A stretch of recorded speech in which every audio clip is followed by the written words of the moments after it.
네, 여러분 안녕하십니까. 반갑습니다. 저는 지금 탈북자 인권 침해와 탈북 난민 캠프 설치 문제에 대해서 한 15분 정도 말씀을 드리겠습니다. 앞에서도 이 얘기가 있었지만은 탈북 난민 보호운동본부가 10여 년 전에 출범을 했을 때 유엔에서 이제 난민 판정 요청하고 또 국경지대에 이런 탈북자 정착촌 혹은 난민촌 설치를 요청했는데 실현되고 있지 않습니다. 그 사이에 남북관계 여러 가지 변화가 있었는데 최근 일어나서 특히 북한 인권 문제와 관련해서 하나의 그 특징이 있는데 그거는 북한 인권 문제의 국제화라고 그럴까요?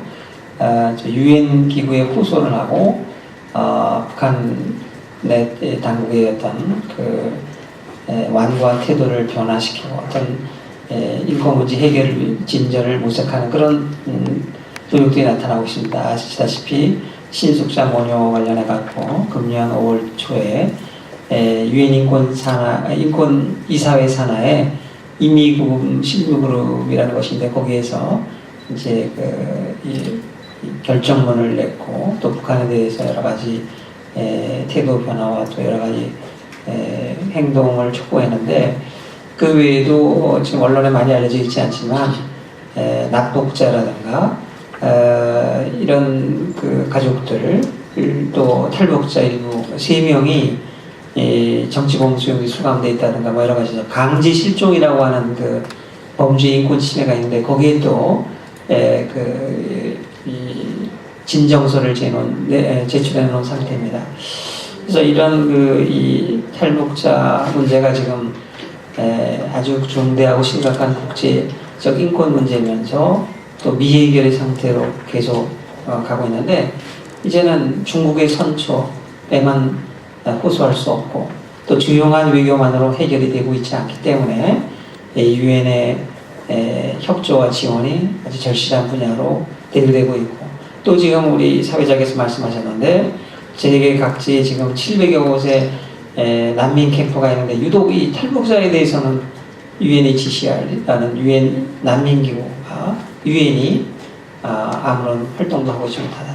이건 중대한 인도적 위기 상황이고 인도적 위기 사태다라는 이런 문제의식을 가질 필요가 있다. 이런 점을 제가 서론에서 말씀을 드리도록 하고요.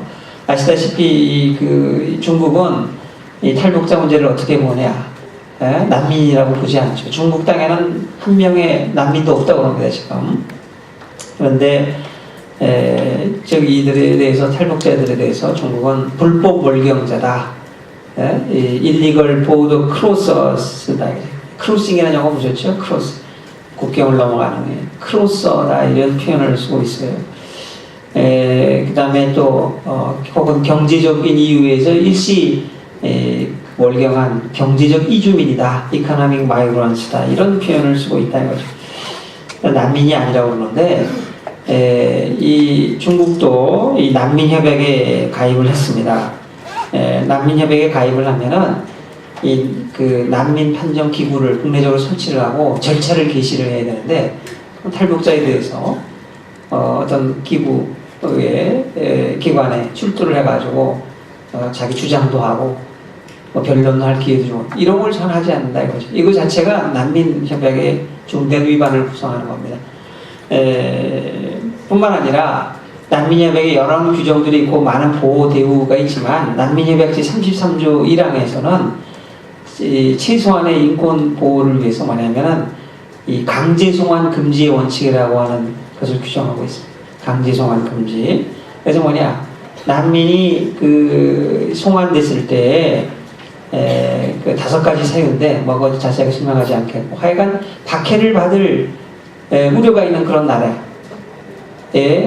돌려보내서 안 되는 자기 의사에 반해서 그렇죠.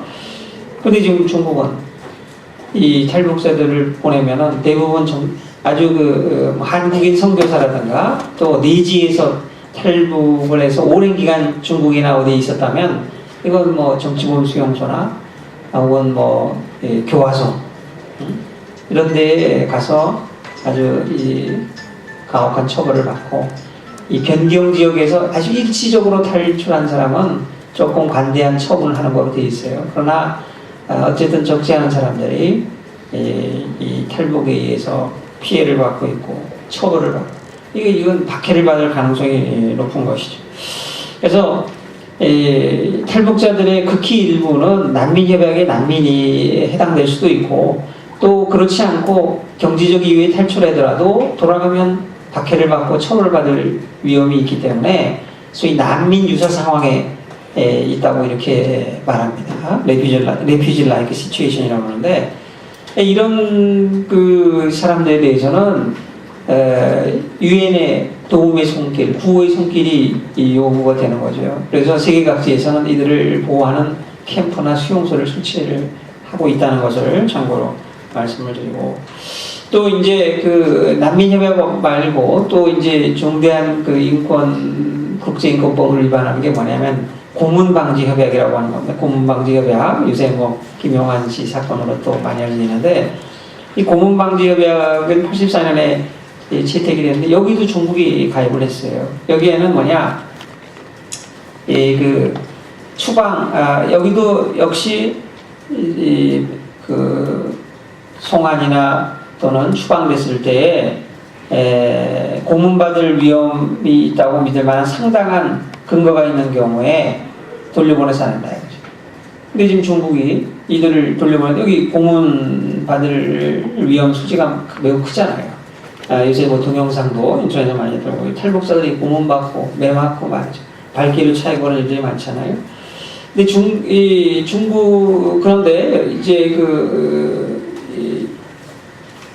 중국이 그 고문방지협약의 당사국으로서 이제 보고서를 내는데 과거에 92년, 99년, 2006년에 고문방지위원회에 스스로 중국인이 제출을 한 보고서가 있어요. 과거에 중국은 뭐라냐면은 불법 월경자 혹은 뭐 탈북자 중에는 범죄를 저지르고 뭐 이래서 돌려보낸다고 했는데 그래서 중국은 북한과 범죄인후 조약을 체결해 놓고 있어요.